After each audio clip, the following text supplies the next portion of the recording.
Good morning, welcome to the Matrix News. We bring to you the top 10 stories across Nigeria as collated by Hamid N. Tulu, and I am Esther Ajoy. First, we're starting with the economy. Dangote's planned sale of refinery. NNPC Limited comes under fire.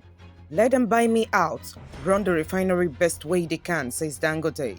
They will kill refinery like they did to the 4 refineries, Nigerian says. Say NNPCL don't want Nigeria to stop importation of fuel. Why I am halting investment in steel industry, says Dangote. You can find this on page 2 of the Matrix newspaper. Over to politics, US presidency.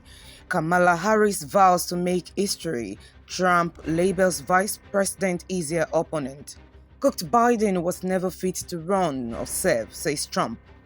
Biden must resign office immediately, says the US speaker. You can read this on page 3 of the Matrix. Having already made history as the first woman, Black and South Asian vice president in US history, 59-year-old Democrat Kamala Harris is on the cusp of history.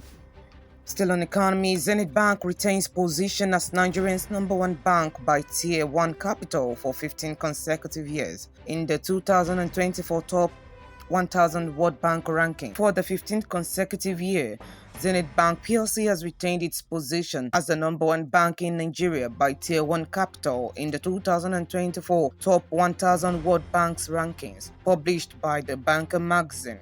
This ranking places Zenith Bank PLC as the 565th bank globally with a Tier 1 capital of $2.01 billion. You can read that on page 1. At the African Union 6th Media Meeting, Tinubu highlights ECOWAS achievement. President Bola Tinubu on Sunday reviewed the achievements of the Economic Community of West African States ECOWAS to African leaders at the 6th Mid-Year Coordination Meeting of the African Union. And that's on page 1 too. Back to politics. In Kano, Governor Yusuf expresses commitment to prompt conduct of local government election following the recent autonomy granted to local governments in Nigeria by the Supreme Court. Governor Abba Kabir Yusuf of Kano State has committed to conducting local government elections in the state soon. That's on page 3. Tragedy averted as Max Air flight grounded after 4 tires burst during takeoff. On Sunday, Bimbo Oladeji, the Director of Public Affairs and Consumer Protection at the Nigerian Safety Investigation Bureau, released a statement to Punch Online about an incident involving Max Air aircraft in GL 1649. That news is on page 9. Back to politics from Edos. Time will tell. Oshiomhole reacts to Shaibu's APC return. Senator Adams Oshiomhole has described the return of Philip Shaibu to the All Progressive Congress APC as the nature of politics, while reiterating that time will tell if the embattled deputy governor is loyal to him or not. That's on page 9. Hashtag Tinubu must go protest. CNPP warns federal government against clampdown on protesters. Amid the biting hardship in the country, the Conference of Nigerian Political Parties, CNPP, has warned the federal government against moves to clamp down on some individuals perceived to be enemies of the President Bola Tinubu administration when they embark on a protest. That's on page 8. Over to the entertainment section. Nigerian box office surpasses 5 billion naira revenue in 2024.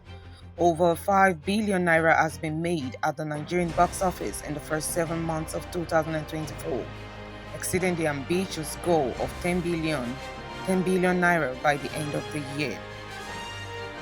That's on page 15. Over to sports. Olympics 2024. Federal government approves 12 billion naira for Team Nigeria. The federal government of Nigeria has approved the disbursement of 12 billion naira for Team Nigeria's preparation and participation in the 2024 Paris Olympics and Paralympics. That's all we have for you this morning. Do subscribe to the Matrix newspaper on our YouTube, and you can stream more of the news on all our websites.